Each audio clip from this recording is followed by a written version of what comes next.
I know my reaction ringside was, holy shit, he's done it, holy shit. What was yours? Yeah, the same thing. It just felt like it was crescendoing along the way. Obviously, the knockdown in round 3 kind of blew all our minds, and we're like, wow, Francis isn't just in this fight. He can actually win this thing. 2 points, obviously, in the round with the knockdown, 10-8, and then I thought he kept going. I don't know. It was obviously close. Tyson did some things, but if you look at like the biggest moments of the fight, Francis obviously had them all. If you want to go point scoring, technical boxing, things like that, sure, maybe there's a case to be made for Tyson Fury, but it felt like sitting inches away from the ring that Francis Ngannou did the unthinkable tonight, but the 3 judges didn't agree. He beat Tyson on points, which we all thought was going to happen.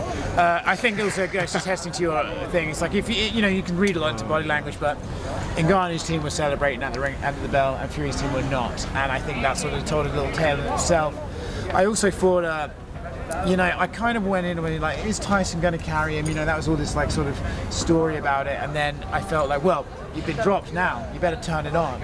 And I think Tyson just felt that power and really didn't want to put himself at risk, And then there was a couple of rounds where Francis maybe slowed down and Tyson could jab his way, but I personally had Francis winning some more rounds than Tyson did, plus the knockdown.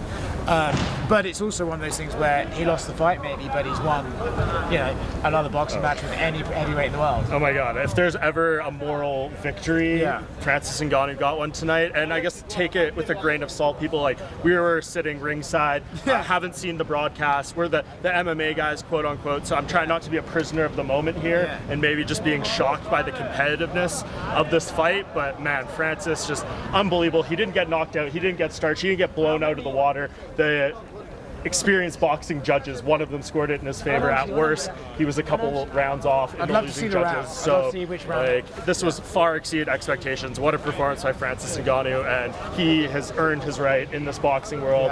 And I can't wait to see what happens next for him. This is a game-changing move for him. I mean, take it for what it's worth. Roberto Duran just told us randomly. He was like, he turned around and went, Tyson lost that. He was sitting right in front of us. Fuck, cool, Tyson. Thanks, Roberto. That seemed to be the general consensus. We didn't talk to one person after, and I know, in fairness, some biased people, a lot of MMA fighters. Chuck actually scored it for Tyson. He did? Okay, well, that's fair then. But he said this is a win for MMA as well, so I think that is for him. I know, maybe that doesn't really matter, but Francis Ngannou, huge winner here. He is very much a part of this.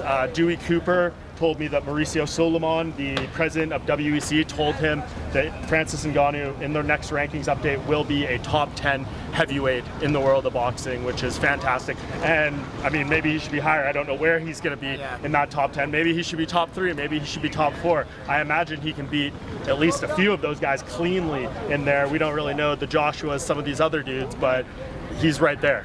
I mean, honestly, if you think about boxing and how fucking bullshit it is to make any of these fights, I would say for Wilder's representatives and for Joshua's representatives, it's easier to make an Ngannou fight than Wilder Joshua. So let's do that.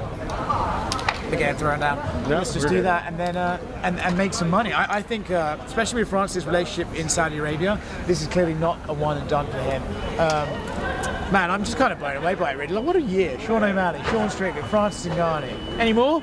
Oh man, I can't even think. I am so tired, you guys. We went from Abu Dhabi to here. It's been a crazy week. Just the experience, I mean, that cage side, or ringside, sorry, rather, scene afterwards, talking to all the people just swarming in, trying to get these reactions. You can kind of watch them, I'm sure, on both our YouTube channels. We have videos talking to the various people, and it was just a wild moment. This will be one of the most memorable combat sports events I've covered in my life. What a freaking spectacle from top to bottom. All the people that were here, just a show I'll never forget, a night we'll never forget. Could have halved the concert in half, though. Yes. And also we thought Eminem was coming out. I was so hyped. They told us Eminem was coming out. I was fucking news. I was like, ignore all this shit and get the real guy out. But anyway, I don't really know what to say.